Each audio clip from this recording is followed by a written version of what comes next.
रात का सन्नाटा था। पूरे गांव में सिर्फ हवा की सिसकियां और दूर कहीं उल्लू की आवाज सुनाई दे रही थी। राजू, एक साधारण किसान, अपने खेत से देर रात वापस लौट रहा था। रास्ते में एक पुराना पीपल का पेड़ था, जिसके बारे में कहा जाता था कि वहां एक आत्मा का बसेरा है। गांव के बुजुर्गों ने कई बार राजू को चेतावनी दी थी कि रात के समय उस रास्ते से न गुजरे, लेकिन राजू ने कभी इस बात को गंभीरता से नहीं लिया। उस रात जब वह उस पेड़ के पास से गुजर रहा था, तो अचानक हवा का बहाव तेज हो गया।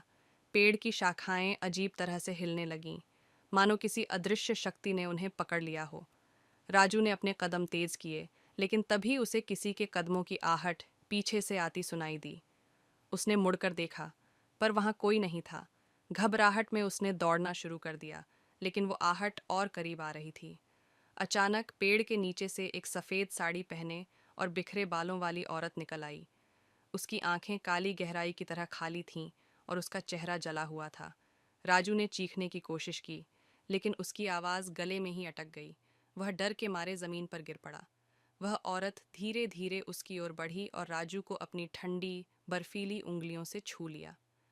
अगली सुबह गांव वालों को राजू का शव उसी पेड़ के नीचे मिला।